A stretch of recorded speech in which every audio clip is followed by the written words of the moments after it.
नमस्कार साथियों, स्वागत है आपका हमारे YouTube चैनल में। इस वीडियो में हम 28 फरवरी 2023 केवीएस शिफ्ट 1 का क्वेश्चन पेपर डिस्कस करने जा रहे हैं। जैसा कि आपको पता होगा, डिस्कशन हमारा बाइलिंगुअल रहता है और इससे संबंधित जो स्टडी मटेरियल है वे हम टेलीग्राम चैनल पर शेयर कर देते हैं। टेलीग्राम चैनल ज्वाइन कर लीजिएगा, वहाँ पर आपको स्टडी मटेरियल मिल जाएगा। और CDP से जुड़ी हुई बहुत सारी हमारी अलग अलग प्लेलिस्ट बनी हुई है, जिसमें हमने DSSB के प्रीवियस ईयर भी करा रखे हैं, NIOS की कंप्लीट CDP करा रखी है, हमने इग्नू की CDP की सीरीज भी शुरू करी है और हमारे KVS प्रीवियस ईयर की भी प्लेलिस्ट बनी हुई है, जिसमें हमने सारे प्रीवियस ईयर पेपर कवर करा रखे हैं। तो आप उस प्लेलिस्ट में जाकर सारे प्रीवियस ईयर पेपर देख सकते हैं। इन सब के कंबाइंड PDF आपको टेलीग्राम चैनल पर मिल जाएंगे, वहाँ से आप इनके PDF भी डाउनलोड कर सकते हैं और ऑफिशियल आंसर की भी आपको टेलीग्राम चैनल पर मिल जाएगी, वहाँ से आप ऑफिशियल आंसर की भी डाउनलोड कर सकते हैं। स्टार्ट करते हैं क्वेश्चन नंबर फर्स्ट के साथ। Which of the following statement is correct? निम्नलिखित में से कौन सा कथन सही है? Development refers to quantitative change. विकास का संबंध केवल मात्रात्मक परिवर्तन से है? बिल्कुल नहीं है। विकास का संबंध गुणात्मक परिवर्तन यानी क्वालिटेटिव चेंज से है। Growth and development go hand in hand.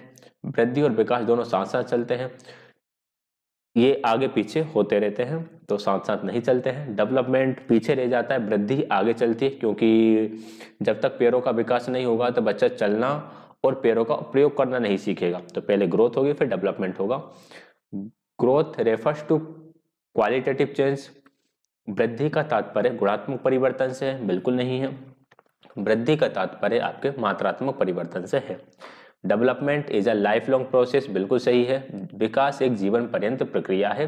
अगर इसी की जगह ग्रोथ होता तो ग्रोथ आपकी मैच्योरिटी तक चलती है, परिपक्वता आने के बाद आपकी जो ग्रोथ है वह रुक जाती है। सही उत्तर रहेगा ऑप्शन नंबर 4।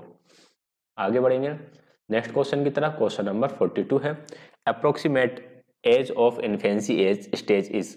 शेषवावस्था की अनुमानित आयु क्या है? तो हमें पता है इन्फेंसी जो होती है वो जन्म से लेकर 2 वर्ष तक चलती है, तो राइट आंसर ऑप्शन नंबर 2 रहेगा। अगला है question number 43, which of the following read the following, sorry, निम्नांकित को पढ़ना है। तो पढ़ते हैं निम्नांकित को हम। एक मिनट, ऊपर नीचे हो रहा है थोड़ा सा, एक कोशिश करते हैं थोड़ा सा इसको अरेंज करने की।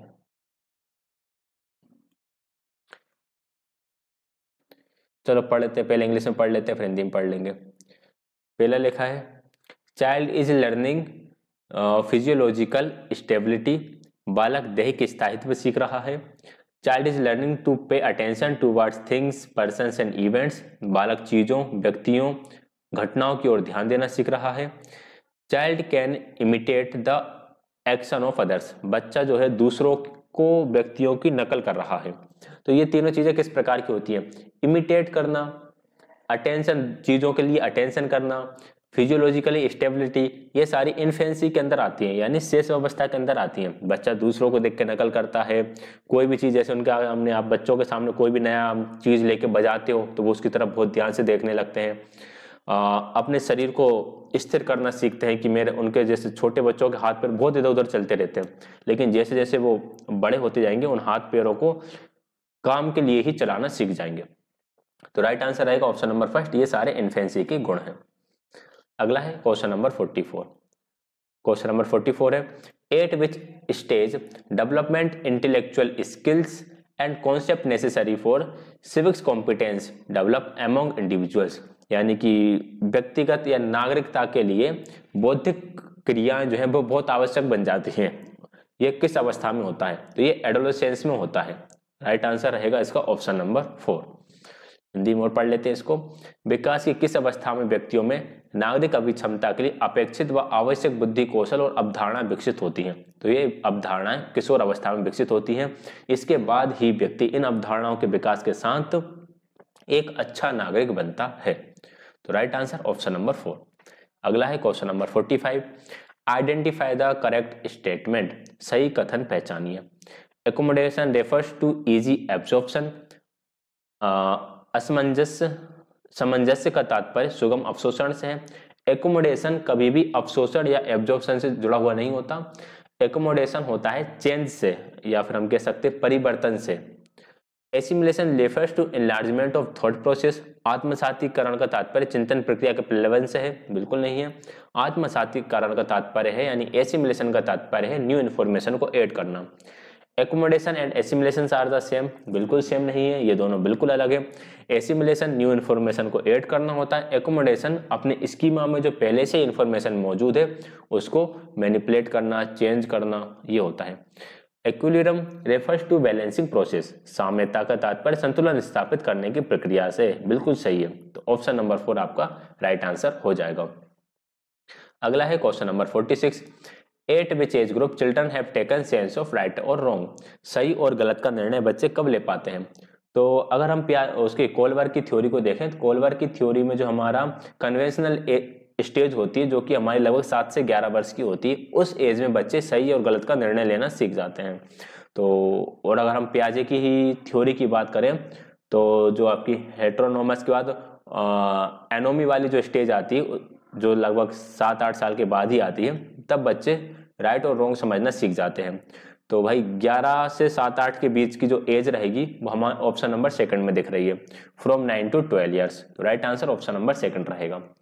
इन्हीं कुछ क्वेश्चंस की वजह से ये शिफ्ट टफ हो गई थी, हम इसको थोड़ा सा टफ शिफ्ट मानूंगा मैं इसको, क्योंकि मैंने इतने सारे क्वेश्चंस पेपर करा है।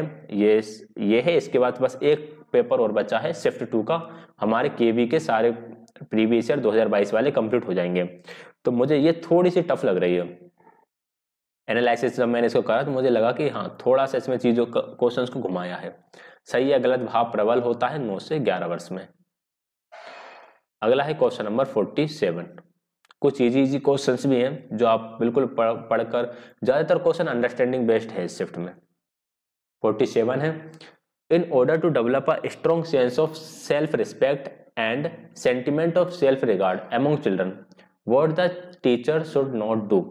बालकों में आत्मसम्मान और आत्म भावना का प्रबल भाव विकसित करने के लिए अध्यापक को क्या नहीं करना चाहिए, क्या हम नहीं करेंगे, not do. Children must be encourage to their work independently, बिल्कुल करेंगे भाई। बालकों को अनिवार्यता स्वतंत्र रूप से अपना काम करने के लिए प्रोत्साहित हम करेंगे। Children must be given proper love and affection coupled with adequated sense of security, बिल्कुल सही है।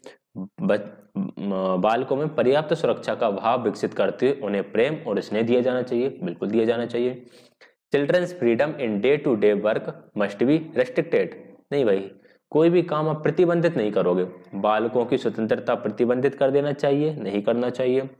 Due respect must be shown for the individually to the child, बालक में व्यक्तिपरकता के भाव के प्रति सम्यक सम्मान दर्शाया जाना चाहिए, ये काम बिल्कुल किया जाना चाहिए। तो राइट आंसर रहेगा हमारा ऑप्शन नंबर 3, हम ये काम नहीं करेंगे, उनकी जो स्वतंत्रता है उसको प्रतिबंधित नहीं करेंगे। अगला है question number 48, which one of the following is not a characteristics of a particular type of emotion। निम्नलिखित में से क्या किसी विशेष प्रकार के संवेग की विशेषता नहीं है, बताइए। देखिए जो संवेग होते हैं उनकी कुछ विशेषताएं होती हैं, जैसे कि it has its association with some basic instincts, जो आपके संवेग होते हैं वो कुछ इंस्टिंक्ट से जुड़े हुए होते हैं, जैसे कि आपको खाने को लेकर आपको जो संवेग है वो आपकी भूख से जुड़ा हुआ है, इस तरह से। It exhibits intensity of feeling, बिल्कुल सही है, जो हमारी फीलिंग्स होती है उनकी इंटेंसिटी पता चलती है संवेग के माध्यम से। It is independent of specific physiological change, भाई आपके जो शारीरिक परिवर्तन है उससे ये स्वतंत्र नहीं है, उस पर ये डिपेंडेंट होता है। It is aroused as a result of perception, बिल्कुल सही है, ये हमारे परसेप्शन से अराउज्ड होता है। तो ऑप्शन नंबर 3 गलत हो जाएगा, ये इसकी कैरेक्टरिस्टिक नहीं है, बाकी सारी इसकी विशेषताएं हो जाती हैं। हिंदी में देख लेंगे, इसका साचार्य कतिपय मूलभूत मूल प्रवृत्ति से होता है, बिल्कुल होता है। इसमें भावनाओं की प्रबलता बिल्कुल होती है। यह विशिष्ट दैहिक क्रियात्मक परिवर्तनों से स्वतंत्र, बिल्कुल नहीं होता। यह प्रत्येक क्षण के फलस्वरूप उत्पन्न होती है, बिल्कुल होती है। तो ऑप्शन नंबर 3 हमारा सही उत्तर हो जाएगा। अगला है question number 49, Mohan is an active member of a peer group and has developed an attitude and behavior of indifference towards family members. It is an outcome of। Mohan किसी समकक्षी समूह का सदस्य है और परिवार के सदस्यों के प्रति उसमें उदासीनता की अभिवृत्ति और व्यवहार विकसित हो गया है। यह निम्नांकित में से किसका परिणाम है। गैंग इन्फ्लुएंस का, फैमिली नेग्लेक्ट, प्राइमरी सोशलाइजेशन या फिर सेकेंडरी सोशलाइजेशन। देखिए वो पीयर ग्रुप का एक्टिव मेंबर बना और पीयर ग्रुप का एक्टिव मेंबर बनने के बाद उसको घर परिवार के लोग बिल्कुल ऐसे ही लगने लगे, उनके प्रति वो न्यूट्रलाइज हो गया, मतलब ज़्यादा उनकी बातों को सीरियस नहीं लेता। इसे हम बोलते हैं सेकेंडरी सोशलाइजेशन। जो पीयर ग्रुप है वह द्वितीयक सामाजिकरण के अंतर्गत आता है। द्वितीयक सामाजिकरण का उसका प्रभाव पड़ रहा है, इसलिए उसके साथ ऐसा हो रहा है। तो राइट आंसर ऑप्शन नंबर 4 रहेगा। अगला है question number 50, which of the following statement is are correct. निम्नांकित में से कौन सा कथन सही है। पहला है biologically life begins at birth. निम्नांक जैविक दृष्टि से जीवन जन्म के साथ आरंभ होता है, गलत।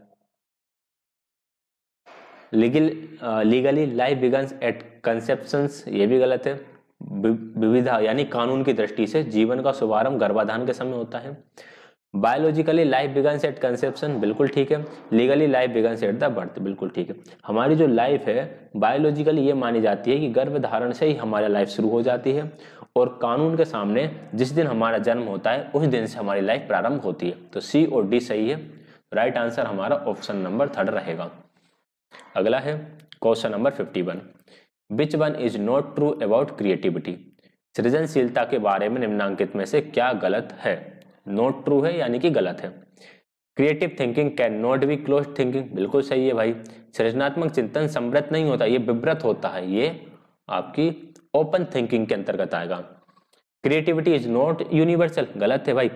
सृजन क्षमता सार्वभौमिक होती है, हर जगह मिल जाएगी आपको creativity. Creative expression is a source of Joy and satisfaction, बिल्कुल सही है। सृजनात्मक हर्ष और संतोष का स्रोत होता है। Creative abilities are capable of being nourished and nurtured, बिल्कुल भाई। इनको पोषित और पल्लवित किया जाता है, कैसे? अच्छा माहौल देकर, इस प्रकार की चीजें देकर जिसमें क्रिएटिविटी लगे, ऐसी सिचुएशन देकर जिसमें क्रिएटिविटी लगे, तो उससे हम क्रिएटिविटी को नर्चर कर सकते हैं। But creativity is not universal, ये गलत है। क्रिएटिविटी जो है वह यूनिवर्सल होती है। तो 51 का राइट आंसर ऑप्शन नंबर 2 रहेगा। आगे बढ़ते हैं। अगला है क्वेश्चन नंबर 52। क्वेश्चन नंबर 52 को देखते हैं क्या है। Which one of the following do you think is among the idea of a democratic society. आपकी दृष्टि में निम्नांकित में से क्या लोकतांत्रिक समाज का आदर्श है। Ideals of a democratic society. Powerful leadership, obedient fellowship, respect for enlightened individual, believe in the opinion of the leader. देखो डेमोक्रेटिक सोसाइटी में आइडल चीज क्या होती है। आइडल चीज ये होती है कि जो ज्ञानी व्यक्ति होती है, जो चैतन्य व्यक्ति होता है, एनलाइटेंड मतलब जो चैतन्य है, जिसको ज्ञान प्राप्त है, उसकी रिस्पेक्ट की जाती है, उसका सम्मान किया जाता है। तो राइट आंसर इसका ऑप्शन नंबर 3 रहेगा। अगला है question number 53। Which of the following can not be a test to measure intellectual ability of a learner. निम्नांकित में से क्या अधिगमकर्ता की बौद्धिक योग्यता के मापन का परीक्षण नहीं हो सकता। चलिए देखते हैं क्या इसका परीक्षण नहीं हो सकता। New learning and use of past learning, नूतन अधिगम और भूतकालिक अधिगम का प्रयोग बिल्कुल आप कर सकते हो कि पहले से किस तरह से सीखा और अब किस तरह से सीख रहा है। Meeting the demands of a situation, ये भी सही है। स्थिति की मांगों को पूरा करना, किस सिचुएशन में किस प्रकार का काम करना है, अगर वह काम कर पा रहा है तो वह इंटेलेक्चुअल भाई स्ट्रॉन्ग है। Making sound ethical judgement and moral decision, ये भी भाई आपके इंटेलेक्चुअल एबिलिटी के अंदर आ जाएगा कि भाई नीतिगत निर्णय ले रहा है, नैतिक निर्णय ले रहा है। Solving problems confronted by him और हर, अधिगमकर्ता के समक्ष आने वाली समस्याओं का समाधान। ये फिर इतना ठीक नहीं लग रहा, तो ये कोई फिर टेस्ट नहीं होगा इसकी इंटेलेक्चुअल एबिलिटी को मेजर करने का। तो राइट आंसर ऑप्शन नंबर 4 हो जाएगा। बाकी तीनों बौद्धिक योग्यता के मापन के परीक्षण हो सकते हैं, लेकिन चौथा ऐसा कोई परीक्षण नहीं हो सकता। राइट आंसर ऑप्शन नंबर 4 हो जाएगा। आगे बढ़ेंगे नेक्स्ट क्वेश्चन की तरफ। Question number 54। Good schools should be concerned with development of children which mainly includes acquisition of. उत्तम स्कूलों को बालकों के विकास पर ध्यान देना चाहिए, जिसमें मुख्यतः निम्नांकित में से किसका अर्जन शामिल है। Skill required by healthy person, स्वस्थ व्यक्ति के लिए अपेक्षित कौशल। स्किल रिक्वायर्ड बाय नेशन, राष्ट्र के लिए अपेक्षित कौशल। नॉलेज ऑफ द सब्जेक्ट, विषयों का ज्ञान। और फिर लाइफ स्किल्स यानी कि जीवन कौशल।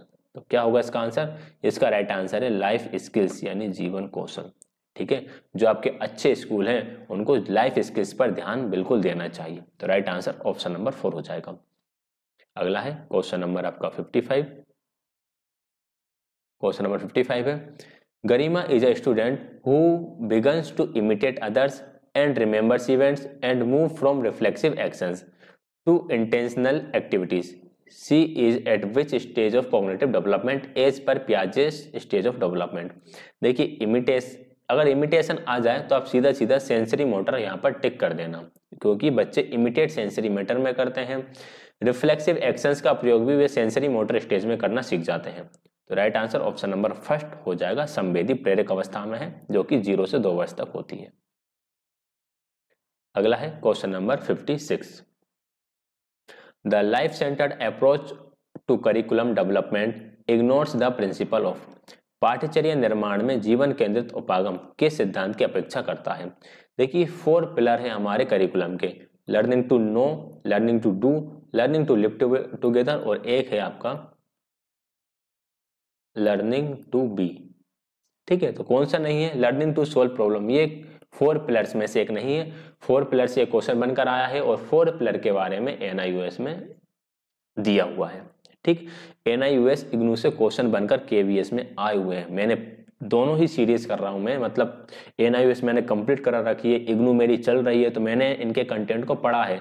तो मुझे क्वेश्चन देखकर तुरंत समझ में आ जाता है कि ये क्वेश्चन कहाँ से बना हुआ है, इग्नू से बना है या NIOS से बना है। हमारे जो पिछले कुछ शिफ्ट में क्वेश्चन आए थे तो वहाँ पे 1-2 क्वेश्चन ऐसे थे जो इग्नू की BEd की बुक से बनकर आए हुए थे। तो उस सीरीज को भी अगर आप देख लोगे तो आपके लिए बेहतर ही रहेगा वो। तो राइट आंसर इसका ऑप्शन नंबर 4 रहेगा। अगला है question number 57। Which one of the following is an example of assessment for learning. Assessment for learning मतलब आपका फॉर्मेटिव असेसमेंट। डबल टी आता है, एक टी आता है, देख लेना। Formative assessment of homework, anecdotal records, scholarship examination, annual examination. देखिए स्कॉलरशिप एग्जामिनेशन आपका असेसमेंट ऑफ लर्निंग का पार्ट है, annual examination assessment of learning का पार्ट है। यहाँ पर जो आपका एनेक्डोटल रिकॉर्ड है, एनेक्डोटल रिकॉर्ड आपका असेसमेंट फॉर लर्निंग, मतलब ये असेसमेंट फॉर लर्निंग का पार्ट नहीं है, ये एक तरह से टूल है उसका, तो ये टूल में चला जाएगा। असेसमेंट ऑफ होमवर्क ये आपका असेसमेंट फॉर लर्निंग का पार्ट हो जाएगा, जो बच्चों को हम होमवर्क दिए जाते हैं। देखिए असेसमेंट फॉर लर्निंग में क्या होता है कि असेसमेंट फॉर लर्निंग में जो आपकी लर्निंग है उसके साथ साथ असेसमेंट चलता रहता है, उसके पैरेलल चलता रहता है। तो जो हम होमवर्क देते हैं वे असेसमेंट फॉर लर्निंग के अंतर्गत ही आ जाएगा। तो राइट आंसर इसका ऑप्शन नंबर फर्स्ट रहेगा। अगला है question number 58। Minimum level of learning was brought with the view of. अधिगम का न्यूनतम स्तर के नजरिए से लाया गया था। तो किसके नजरिए से लाया गया था? Improving teacher training, improving quality of learning, improving classroom environment या improving infrastructural facilities in school. Minimum level of learning का अर्थ है कि बच्चे इस मिनिमम लेवल तक तो सीखें ही सीखें। इससे क्या होगा? इससे सीखने की क्वालिटी बेहतर होगी, अधिगम गुणवत्ता में सुधार आएगा। तो ऑप्शन नंबर 2 इसका सही उत्तर हो जाएगा। अगला है question number 59। Which one of the following is not a role of teacher in experiential learning. अनुभवात्मक अधिगम में अध्यापक की भूमिका निम्नलिखित में से कौन सी नहीं है? टीचर क्या काम नहीं करेगा? चलो देखते हैं क्या काम नहीं करेगा। Approaching the learning experience in a positive non dominated way, बिल्कुल सही है। सकारात्मक और गैर प्रधानता तरीके से अधिगम तक पहुंच बनाना, ये काम नहीं, मतलब ये काम तो करेगा। Helping students identifying an experience in which they are personally committed, ये काम भी वही टीचर करेगा। बच्चों की हेल्प करेगा, विद्यार्थियों को उस अनुभव की पहचान करने में सहायता करना जिसके प्रति वे व्यक्तिगत रूप से प्रतिबद्ध है। Asking student to look for relevant and meaningful resource themselves, themselves नहीं, टीचर खुद, देमसेल्व्स नहीं आएगा इसमें, टीचर खुद उनको प्रासंगिक और अर्थपूर्ण संसाधन ढूंढकर देगा, फिर बच्चे उसके माध्यम से सीखेंगे। इसलिए ऑप्शन नंबर 3 हमारा गलत हो जाएगा। Finding a sense of balance between academic and nurturing aspects of teaching, बिल्कुल सही है। शिक्षा के शैक्षणिक और प्रोत्साहन देने वाले पहलुओं के बीच एक संतुलन की भावना का पता लगाना। तो ऑप्शन नंबर 30 राइट आंसर हो जाएगा। यह एक्सपीरियंशियल लर्निंग की विशेषता नहीं है, या टीचर का रोल नहीं है एक्सपीरियंशियल लर्निंग में इस प्रकार का कि भाई जो रिसोर्स है खुद ढूंढो, खुद नहीं टीचर ढूंढ के देगा। अगला है question number 60, an affective teacher, एक प्रभावी अध्यापक, manage her his class well, knows her his subject well, facilitates her his students to learn on their own, cares for her his student. हमारा एनसीएफ क्या करता है, टीचर क्या, NCF ये कहता है टीचर जो है फैसिलिटेटर है, बच्चों की जो लर्निंग है उसको फैसिलिटेट करेगा। बस सीधा सीधा ऑप्शन नंबर 3 हमारा करेक्ट आंसर हो गया। अगला है question number 61, which one of the following is not an assessment strategy employed in constructivism. संरचनावाद में निम्नलिखित में से किस आकलन कार्यनीति को नहीं अपनाया जाता। तो आपकी जो संरचनावाद है उसमें हैंड्स ऑन एक्टिविटी को अपनाया जाता है, माइंड मैपिंग को अपनाया जाएगा, ओरल डिस्कशन को अपनाया जाएगा, यूनिट टेस्ट को इसके अंदर निगलेक्ट किया गया है, नकारा गया है। तो राइट आंसर ऑप्शन नंबर 3 हो जाएगा। अगला है question number 62, which one of the following is correct. निम्नलिखित में से कौन सा कथन सही है। Evaluation is a process of quantifying a given phenomena, मूल्यांकन दिए गए परिदृश्य को परिणाम बताने की एक प्रक्रिया है। क्वांटिफाइंग जो होता है इसको मैंने पहले भी डिस्कस करा है, वो आपका मेजरमेंट के अंदर आता है। तो ये आपका मेजरमेंट के अंदर चला गया। हिंदी में मेजरमेंट को बोलेंगे मापन या मापांक या मापन, इसके अंदर ये चला जाएगा। Evaluation is a process by which information is obtain relative to a known object. ये आपके असेसमेंट का भाग है, और जो ग्रेड होता है वो भी आपका असेसमेंट का भाग होता है। ऑप्शन नंबर 4 आपका असेसमेंट का भाग हो गया। ये होता है आपका evaluation. Evaluation refers to value judgement made on a phenomena based on both qualitative and quantitative information. सीधी सीधी लाइन एनआईओएस में लिखी हुई है, सीधी सीधी मतलब एक भी वर्ड ऊपर नीचे नहीं है, बिल्कुल एज इट इज लाइन लिखी हुई है। एनआईओएस में असेसमेंट, मेजरमेंट एंड इवैल्यूएशन तीनों का बहुत ही अच्छे तरीके से समझाया हुआ है। तो राइट आंसर इसका ऑप्शन नंबर 3 हो जाएगा। मूल्यांकन मात्रात्मक और गुणात्मक दोनों जानकारियों पर विचार करके किसी परिदृश्य पर मूल्यांकन निर्णय लेने की एक प्रक्रिया है। ऑप्शन नंबर 3 आपका राइट आंसर होगा। अगला है क्वेश्चन नंबर 63। क्वेश्चन नंबर 63 है, which restrictions will be of no avail in converting essay type into a restricted response items. कौन से प्रतिबंध का निबंधनात्मक प्रश्नों को एक सीमित उत्तर वाले प्रश्नों में बदलने का कोई लाभ नहीं होगा। देखिए जो बड़े बड़े क्वेश्चंस होते हैं, ऐसे टाइप क्वेश्चंस होते हैं, उनको आप छोटे क्वेश्चन बना रहे हो, ठीक है। तो इससे क्या होगा, लेंथ ऑफ रिस्पॉन्स प्रभावित होगी, बिल्कुल ठीक है, लेंथ कम हो जाएगी, कंटेंट भी कम हो जाएगा, ड्यूरेशन टाइम ड्यूरेशन भी कम हो जाएगी। ग्रेविटी ऑफ रिस्पॉन्स, ग्रेविटी कम नहीं होगी, उत्तर की गंभीरता जो थी गंभीरता वही रहेगी, बस हम उसको एक कम अवधि में, कम विषय वस्तु के साथ और कम उत्तर की लंबाई में हम अपनी बात को रख पाएंगे। तो राइट आंसर इसका ऑप्शन नंबर 4 रहेगा।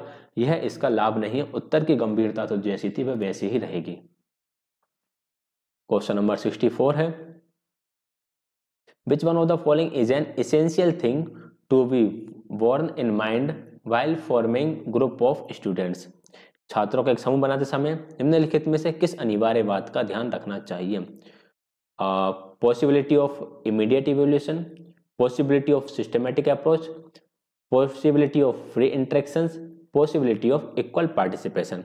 ग्रुप बनाते समय जो मेन चीज ध्यान रखना चाहिए वो रखना चाहिए कि मुक्त पारस्परिक क्रिया की संभावना, पॉसिबिलिटी ऑफ फ्री इंटरेक्शन मतलब कि आपस में इंटरेक्शन फ्रीली हो सके, किसी प्रकार का वहां पर क्या कहते हैं वेरियर ना हो, ठीक है, कि एक कुछ लोग पार्टिसिपेट कर रहे हैं, कुछ लोग इंटरेक्ट कर रहे हैं, कुछ लोग नहीं कर पा रहे, किसी का इंटरेक्शन ही नहीं हो पा रहा, ऐसा नहीं होना चाहिए। सभी का मुक्त रूप से इंटरेक्शन यानी पारस्परिक क्रिया होना चाहिए। अगला है question number 65, which of the following information is not contained in the unit plan. इकाई योजना में कौन सी जानकारी शामिल नहीं होती। Major and minor concepts dealt in the units, बिल्कुल ठीक है, डील की सेकंड फॉर्म लिखिए डेल्ट। वाह। इकाई में शामिल बड़ी और छोटी संकल्पनाएं, बिल्कुल होगी। Total number of periods required सब यूनिट्स बाइस टू टीच द यूनिट्स, बिल्कुल सही है। इकाई को पढ़ाने के लिए उप इकाई बार अपेक्षित पीरियडों की संख्या भी होगी। The method and strategies to be used unit sub unit, भाई ये भी होगा। उप इकाई बार प्रयोग की जाने वाली विधि और कार्यनीति। यूनिट टेस्ट उसमें शामिल नहीं होगा, तो राइट आंसर ऑप्शन नंबर 4 ही हो जाएगा। 65 का right answer option number 4। Unit test को उसमें हम शामिल नहीं करेंगे। अगला है question number 66। Which one is not a basic quality of an active student, एक सक्रिय छात्र की मूल विशेषता निम्नलिखित में से क्या नहीं होती। आस्किंग प्रोविंग क्वेश्चंस, अन्वेषी प्रश्न पूछना, जो एक्टिव बच्चा होता है वह क्वेश्चंस पूछता है। Developing ideas questioning in their mind before speaking, बोलने से पहले अपने दिमाग में विचार और प्रश्न पैदा करना, ये थोड़ा सा एक अच्छे बच्चे की विशेषता होगी जो शांत रहने वाला है। Actively participating in all activities, बिल्कुल सही है, सभी क्रियाओं में भाग लेता है वह। फ्रिक्वेंटली वॉलंटियरिंग टू कंट्रीब्यूट, हाँ बार बार स्वेच्छा से योगदान देने के लिए भी कहता है। तो फिर हमको सेकंड को ही हटाना पड़ेगा। बोलने से पहले जो सोच रहा है, अपने दिमाग में प्रश्न बना रहा है, पहले ही पैदा कर रहा है उसके बाद बोल रहा है, तो हम कह सकते हैं कि एक्टिव बच्चे की एक क्वालिटी नहीं है। हालांकि ये बुरी क्वालिटी नहीं है, ये नहीं कहेंगे कि ये क्वालिटी बुरी है। पैसिव स्टूडेंट की एक क्वालिटी है, मतलब हम लोग जो थे, अगर मैं अपनी बात करूं तो मैं बिल्कुल ऐसा ही था। मैं बिल्कुल भी एक्टिव नहीं था स्कूल टाइम में, क्वेश्चंस कभी पूछना नहीं है, जो टीचर ने बता दिया ठीक है। अपन को पता है कि टीचर बोर्ड पर जो लिख रहा है, या मैथ्स का कोई क्वेश्चन करा रहा है तो वो मैथ्स में के क्वेश्चन में गलती कर रहा है, तो बोलना नहीं है, खुद अपन ने अपनी कॉपी में सही कर लिया और अपनी कॉपी में सही करके बैठ गए। फिर टीचर पूरा क्वेश्चन सोल्व करने के बाद देख रहा है यार ये तो गलत कर दिया मैंने, फिर वो मिटा रहा है। तो इस तरह की क्वालिटी होना भी कोई बुरी बात थोड़ी है भाई, अपन को पता है क्या चीज़ सही है। तो ये एक तरह से पैसिव स्टूडेंट की क्वालिटी हो गई कि जो बोलने से पहले सोचता है, या फिर एक अलग कैटेगरी चली गई, एक्टिव स्टूडेंट से हटके एक कैटेगरी अलग हो गई। तो राइट आंसर फिर हम इसका ऑप्शन नंबर सेकंड ही रखेंगे। अगला है question number 67। A teacher is analyzing performance of students in qualitative terms as a poor, satisfactory, average, very good and excellent. Which tool he might be using? तो वह check list नहीं, वह rating scale का use कर रहा है। जब आप रेट करते हो, जैसे आप ऐप से कुछ भी मंगाते हो, अमेजोन फ्लिपकार्ट वगैरह से, या किसी भी सोशल जो भी ई कॉम वेबसाइट से, वहाँ से, तो वहाँ पे रेटिंग का ऑप्शन होता है, 5 स्टार रेटिंग, 3 स्टार रेटिंग। उससे आपको क्या पता चलता है, अगर 5 स्टार रेटिंग दे दी मतलब एक्सीलेंट, 4 स्टार दी है मतलब वेरी गुड, 3 स्टार दिए मतलब एवरेज, 2 स्टार दिए मतलब सेटिस्फैक्ट्री, और 1 स्टार दिए मतलब पुअर। तो राइट आंसर इसका रेटिंग स्केल हो जाएगा, यहाँ पर रेटिंग स्केल का प्रयोग कर रहा है।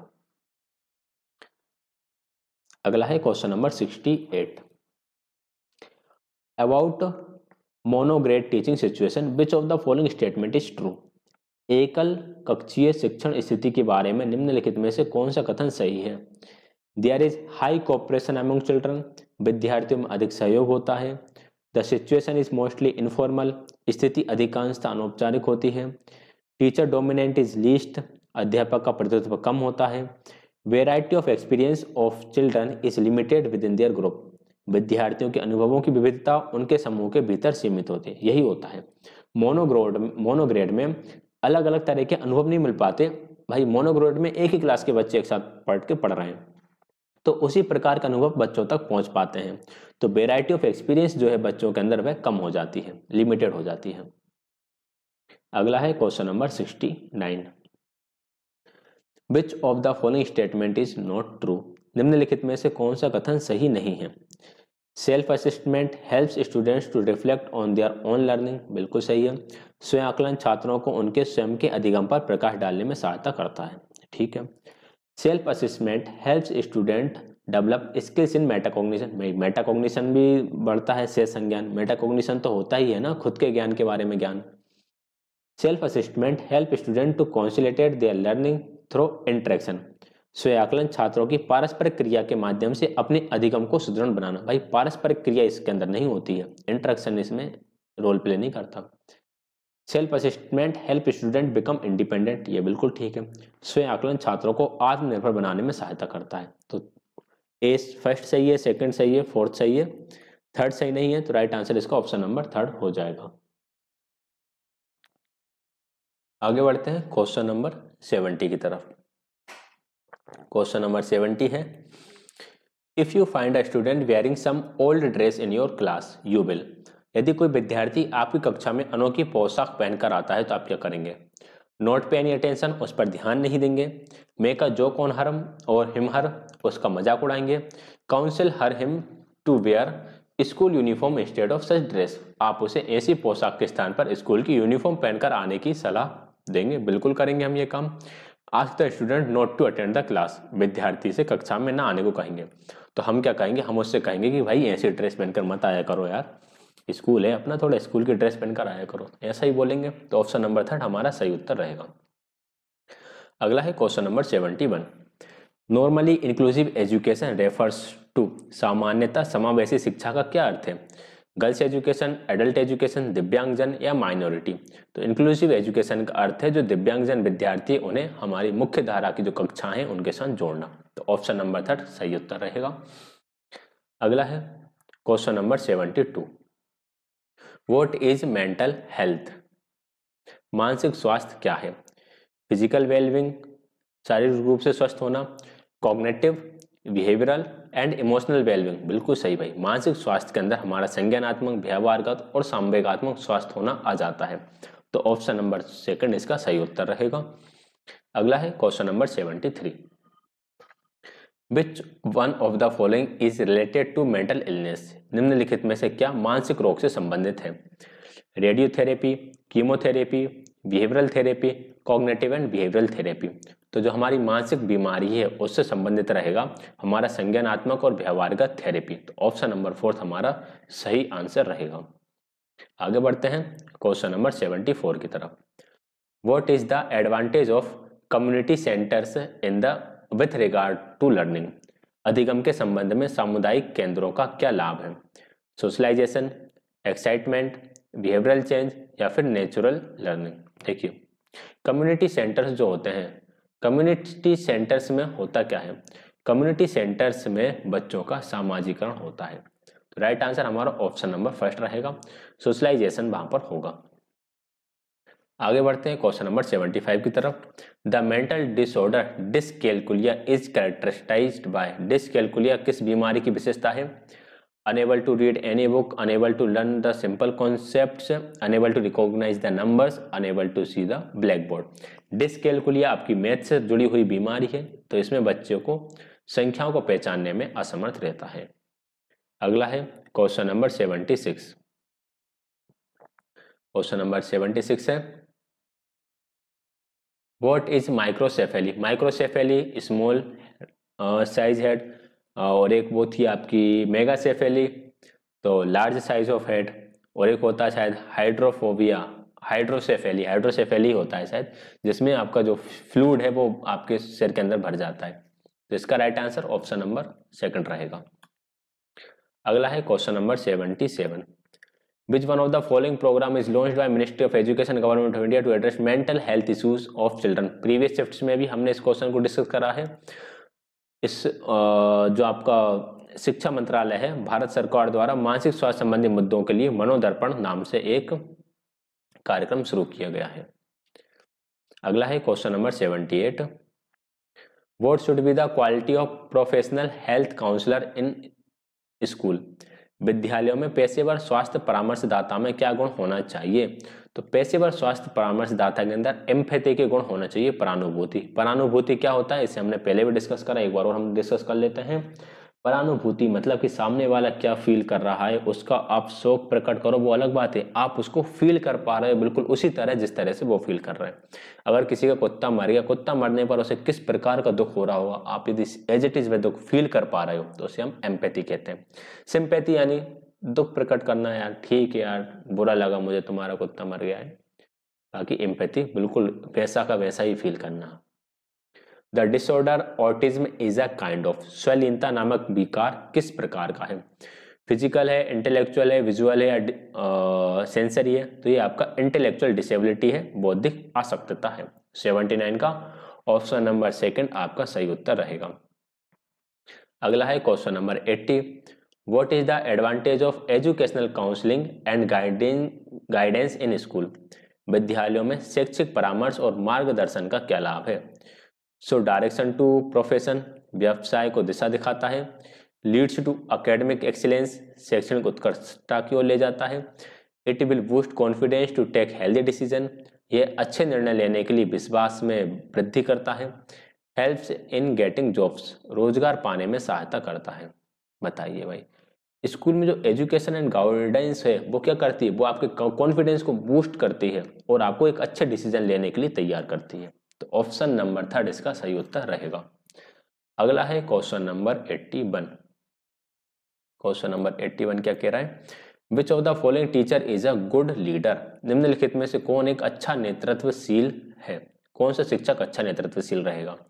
Mister A bond teachers association election 3rd time, Shri आ अध्यापक परिषद का चुनाव 3री बार जीते। Mister B helps all teachers in filling up their income tax returns, Shri बा ने अपने सभी शिक्षक साथियों के आयकर प्रपत्र भरने में सहायता करते हैं। Mr C is able to convince all teachers to come in time to the school and teach regularly, Shri Shah सभी शिक्षक साथियों को स्कूल समय पर आने और रोज समझाने में सफल रहते हैं। Mister D share his lunch with every teacher, Shri दा प्रत्येक टीचर के साथ अपना भोजन साझा करते हैं।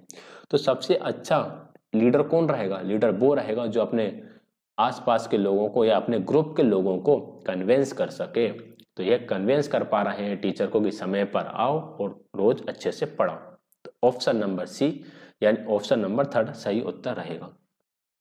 डीएसएसबी के क्वेश्चंस कराते हैं, वहां पे एबीसीडी वाले ऑप्शंस रहते हैं, तो कहीं मैं option number C correct answer बोल देता हूँ। यहाँ पर 1 2 3 4 से ऑप्शंस दे रहे होते हैं, तो भाई ऊपर नीचे चीजें हो जाती हैं थोड़ी थोड़ी। तो चलो, ये है क्वेश्चन नंबर आपका 82। विच of the following is a reflective teacher, निम्नलिखित में से कौन सा परावर्ती यानी रिफ्लेक्टिव टीचर है? Mister P never discuss her personal issues with her students, Shrimati पा कभी भी शिक्षार्थियों के साथ अपने व्यक्तिगत मुद्दों की चर्चा नहीं करती। Mrs Q discuss many of her personal issues, an example of mould students behaviour, Shrimati फा अपने अनेक व्यक्तिगत मुद्दे विद्यार्थियों के व्यवहार में परिवर्तन लाने हेतु साझा करती है। Mr R is fond to sharing anecdotes from their DLEd course, Shrimati बा अपने डीएलएड कोर्स के किस्से साझा करने की शौकीन है। Mrs R constantly ask students to look at their parents tough life and advise them to study properly, Shrimati भा अपने विद्यार्थियों को लगातार उनके अनुभवों की कठिन जिंदगी का हवाला देकर उन्हें ठीक से पढ़ने में सलाह देती हैं। सबसे अच्छा रिफ्लेक्टिव टीचर कौन होगा? सबसे अच्छा रिफ्लेक्टिव टीचर जो है वो जो बच्चे के व्यवहार में परिवर्तन लाने हेतु चीजों को साझा कर रहा है।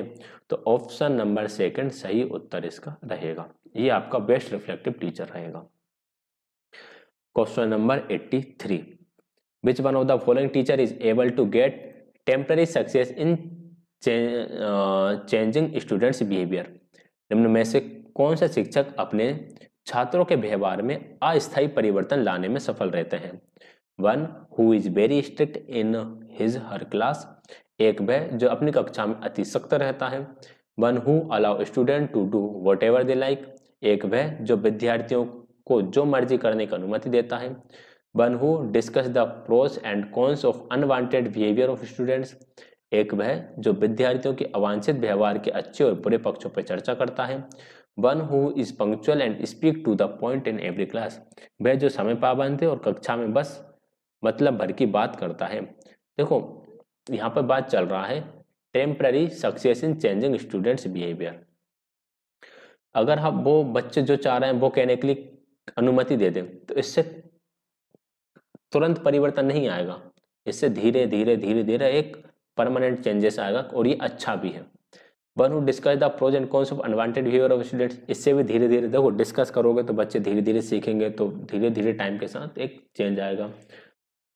1 who is punctual and speaks at the two the point in every class, देखो जो समय पाबंद और कक्षा में बस मतलब भर की बात करता है। Speak to the point in every, हाँ मतलब भर की बात का मतलब ऐसा है कि खुद के मतलब की बात नहीं, जो काम की बात है वह काम की ही बात करता है। इससे ही बच्चे सीखेंगे भाई फालतू नहीं बोलना चाहिए, काम की बात ही करना चाहिए। जो बहुत स्ट्रिक्ट है, जो अपनी कक्षा में अति सख्त रहता है वह टेम्परेरी रूप से तो चेंज ले आएगा भाई, जब वो क्लास में है उस समय भाई बच्चे एकदम शांत बैठे, लेकिन जैसे ही वो क्लास से बाहर गया बच्चों का बिहेवियर वापस पहले के जैसा हो गया। तो ये मतलब परमानेंट चेंज लेकर नहीं आएगा, एक टेम्परेरी चेंज लेकर आएगा। तो ऑप्शन नंबर फर्स्ट इसका सही उत्तर हो जाएगा। अगला है question number 84। The errant behaviour of student can best be transferred by, विद्यार्थियों के त्रुटिपूर्ण व्यवहार को किस तरह बदला जा सकता है। Keeping a constant vigil on their activities, उनकी गतिविधि पर सतत पैनी निगाह रखकर। Constantly making them aware of strict rule of the school, उन्हें सतत रूप से स्कूल के कड़े नियमों के प्रति सचेत रखकर। Constantly making them read books on moral values, उन्हें सतत रूप से नैतिक मूल्यों पर पुस्तकें पढ़वाकर। Having a continuous 1-to-1 opening dialogue with them, उनके साथ सतत रूप से एक एक कर खुली चर्चा करके। भाई त्रुटिपूर्ण व्यवहार कैसे, भाई बच्चों के साथ चर्चा करके डिस्कस करके ही उनको बदला जा सकता है। तो ऑप्शन नंबर 4 इसका सही उत्तर रहेगा। अगला है question number 85।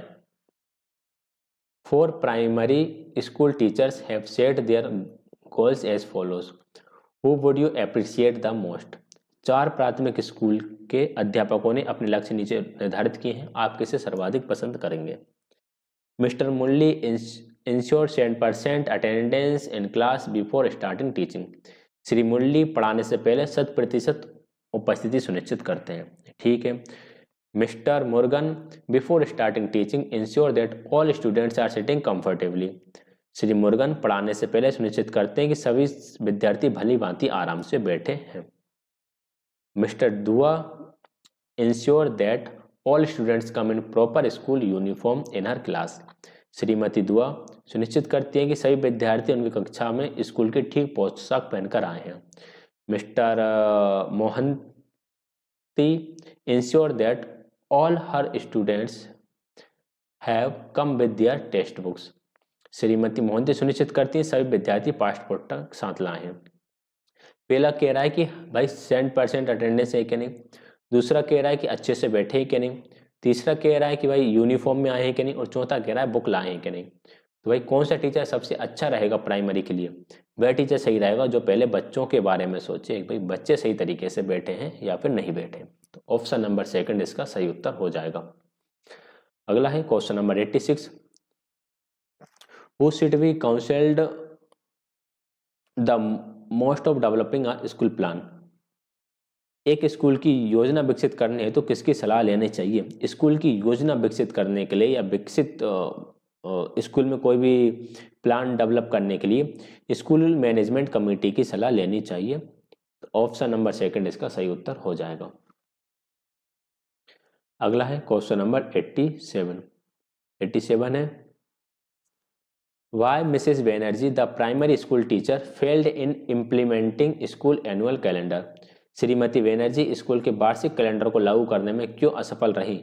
School choose the best option for school progress, school की प्रगति हेतु सर्वोत्तम उत्तर का चयन करें। श्रीमती बैनर्जी हैं वो जो एनुअल कैलेंडर है उसको लागू नहीं कर पाई, तो क्यों नहीं कर पाई भाई। There were too many holidays in the year, भाई बहुत सारी छुट्टियां हुई थी, वो तो सभी के लिए हुई थी, श्रीमती इन्हीं के लिए थोड़ी हुई थी। All other teachers were angry with them, बाकी सारे बहुत उनसे नाराज थे, अन्य टीचर नाराज थे, मतलब स्टाफ में लड़ाई वड़ाई हो गई थी, ऐसा भी नहीं होता। She ignored the instructions of head master and school management committee, उन्होंने प्रधानाध्यापक एवं स्कूल प्रबंधन समिति के निर्देशों को नज़रअंदाज किया, बिल्कुल सही है भाई। हेड मास्टर ने जो इंस्ट्रक्शंस दिए थे उनको नज़रअंदाज किया, तो जो एनुअल कैलेंडर था उनको उसका इम्प्लीमेंट वो नहीं कर पाए ढंग से।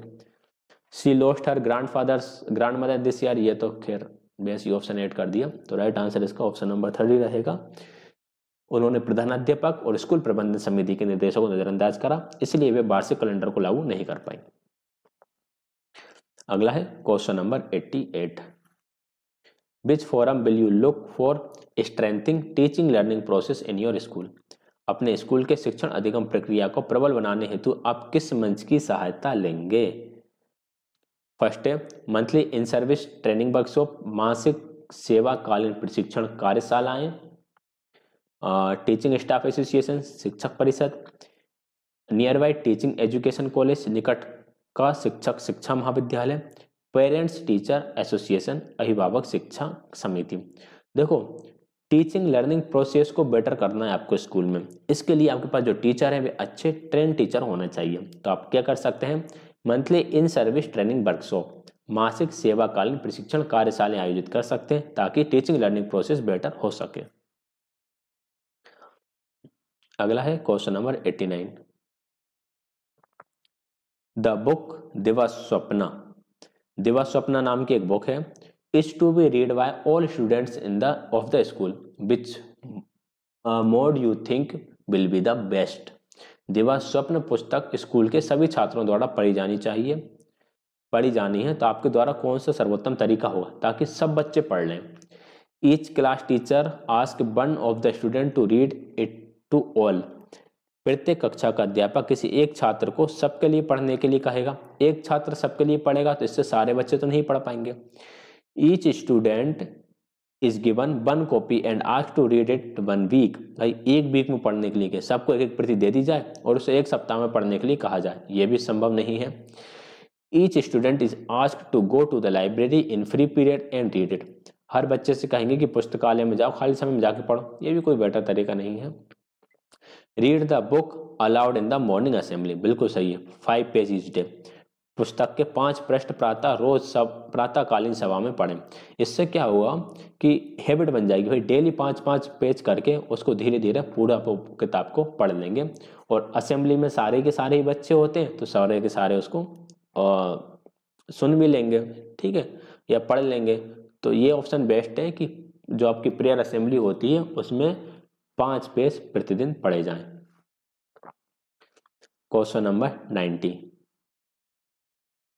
2 primary schools are being run in the same building. The best mode of coordination among them can be. एक ही बिल्डिंग में 2 स्कूल चल रहे हैं, उन दोनों में समन्वय का सर्वोत्तम तरीका क्या हो सकता है। Both schools have one common headmaster, दोनों स्कूलों का एक ही प्रधान अध्यापक हो। In case a teacher does not come in one class, the other school teacher come and take the class. यदि एक कक्षा में यदि कोई शिक्षक ना आए तो दूसरे स्कूल का शिक्षक आकर कक्षा में पढ़ाए। तो भाई ये वाला ज़्यादा सही लग रहा है मुझे, सेकंड वाला, कि अगर एक में टीचर नहीं है तो दूसरा टीचर आके पढ़ा रहा है। Both school prepare varied mid day meal each day and share it, दोनों स्कूल रोज विभिन्न मध्याह्न भोजन बनाएं और साझा करें। हाँ ठीक है, लेकिन सर्वोत्तम नहीं है।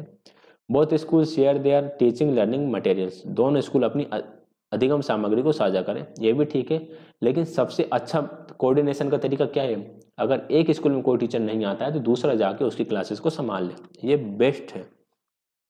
तो राइट आंसर हमारा ऑप्शन नंबर सेकंड होगा। अगला है question number 91। Which one of the following school activities have been able to achieve the objective of inclusive education? समावेशी शिक्षा के उद्देश्य को पूरा करने में निम्न में से कौन सी स्कूल गतिविधियां सक्षम रहीं। तो सर्व क्या है, इंक्लूसिव एजुकेशन, ठीक है, Sarva Shiksha Abhiyan, mid day meal by sitting together, एक साथ साथ बैठकर मध्याह्न भोजन करना, साथ साथ बैठकर, तो यहाँ पर आपका इंक्लूजन हो गया। STSC recruitment special drive, owing all orders from high authority, option number second ही सही रहेगा। समावेशित मतलब सब लोग साथ साथ हो, तो मिड डे मील में सब लोग साथ बैठकर खाना खा रहे हैं, तो ये आपकी समावेशित शिक्षा को, इसने इंक्लूसिव एजुकेशन को सक्षम करा है। अगला है question number 92। The term ECCE होता है early childhood care education, option number first सही उत्तर रहेगा। क्वेश्चन नंबर 92 है, which one of the following forms of foundations of learning of the child up to 8 years of age, 8 वर्ष तक के बालकों में अधिगम की बुनियादी निम्न में से क्या हो सकती है। Foundation, literacy and numeracy, FLN, option number third right answer हो जाएगा। Basic literacy and numeracy NEP 2020 में इसके बारे में बात कर दी, option number third right answer. NEP 2020 सब क्वेश्चन आना शुरू होंगे, अभी तक NEP 1986 और NCF 2005 से क्वेश्चन आ रहे थे, NCF 2005 तो चलेगा, साथ के साथ अब NEP 2020 शुरू हो जाएगी। क्वेश्चन नंबर 94 है, the idea of integrated learning implies that,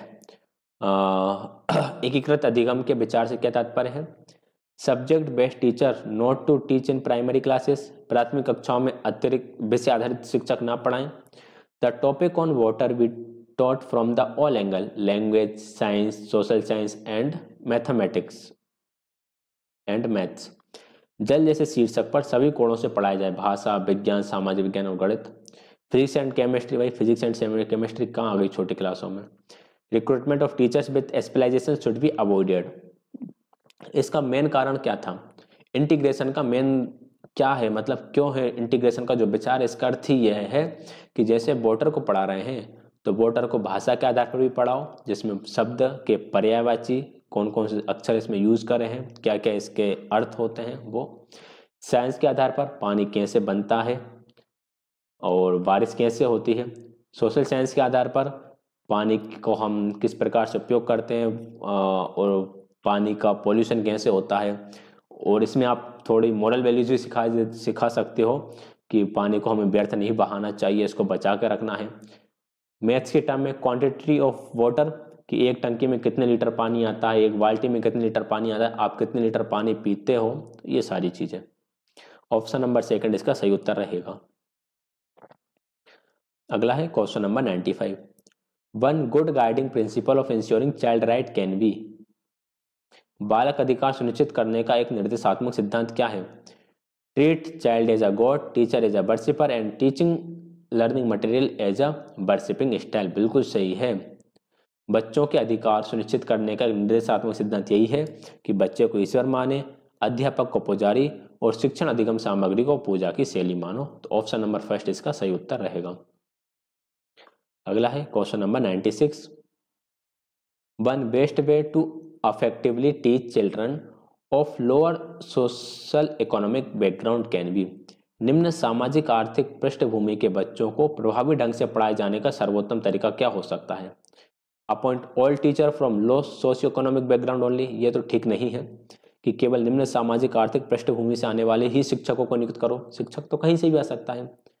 makes a child aware of their rights, छोटे बच्चे हैं अपने अधिकारों को नहीं जानते। भाई प्राइमरी बच्चों के लिए पढ़ रहा है ना, तो प्राइमरी के बच्चे क्या जाने क्या उनके अधिकार हैं, क्या उनके अधिकार नहीं है। Treat them as per democratic and constitutional provision, ये हम कर सकते हैं। उन्हें एक साथ प्रजातांत्रिक और संवैधानिक रूप से व्यवहार करो, से ही व्यवहार करो नहीं होना चाहिए था, इससे व्यवहार कर सकते हैं। Give such children scholarship and other benefits, हाँ ये हम दे सकते हैं स्कॉलरशिप एंड अदर बेनिफिट्स, लेकिन इसके अंदर आपके स्कॉलरशिप एंड बेनिफिट्स वगैरह सब कुछ आ जाएंगे। कॉन्स्टिट्यूशनल प्रोविजन यही है ना कि इनको आप वो दो स्कॉलरशिप वगैरह दो, अगल से अधिकार वगैरह दो। तो ऑप्शन नंबर थर्ड इसका थोड़ा ठीक उत्तर रहेगा। Question number 97। The idea of operation black board was given by. Operation black board आपकी एजुकेशन पॉलिसी 1986 का आइडिया था। ऑप्शन नंबर सेकंड इसका सही उत्तर है। क्वेश्चन नंबर 98 है। द आइडिया ऑफ शिक्षा मित्र गॉट इंस्पायर्ड फ्रॉम हुम। शिक्षा मित्र के विचार को किससे प्रेरणा मिली थी? इसको आचार्य राममूर्ति कमेटी से प्रेरणा मिली थी। क्वेश्चन नंबर 99 है। The latest idea of curriculum is that. पाठ्यचर्या का नवीनतम विचार क्या है? करिकुलम इंक्लूड्स एकेडमिक, को curricular and extra curricular activities, यानी हर प्रकार की गतिविधियां आपके करिकुलम में शामिल होना चाहिए। तो right answer option number first ही रहेगा। बाकी तो एक्सक्लूड वाली थी, भाई हटाना कुछ नहीं है, सबको इंक्लूड ही करना है। क्वेश्चन नंबर आपका 100 है। At primary school stage learning least emphasize on can be given to. Primary स्कूली अधिगम स्तर पर सबसे कम बल किस पर दिया जाना चाहिए? एटीट्यूड बिल्डिंग पर, साइकोमोटर एक्टिविटीज, रोट मेमोरी या नॉलेज। रोट मेमोरी को हमेशा नकारा जाता है, रट्टा लगाने पर सबसे कम बल दिया जाना चाहिए। तो ये हमारे थे 100 क्वेश्चन जो हमने डिस्कस करे हैं। सॉरी 100 नहीं 60 यार, वो DSSB के PY की कराता हूँ ना तो वो 100 दिमाग में छप जाता है। ये हमने CDP के 60 क्वेश्चन डिस्कस यहाँ पर कर लिए हैं। कुछ क्वेश्चन में हो सकता है आपको डाउट रहे, वो आप कमेंट में पूछ सकते हैं। कुछ अगर मेरे से बाई चांस ऊपर नीचे हो गया हो तो वो देख लेना, क्योंकि एक बहुत ही बिजी शेड्यूल में से टाइम निकाल के रिकॉर्ड कर पाता हूँ मैं वीडियो। बाकी टेलीग्राम चैनल आप ज्वाइन कर लेना, वीडियो को लाइक शेयर, चैनल को सब्सक्राइब कर देना। वीडियो देखने के लिए आप सभी का बहुत बहुत धन्यवाद।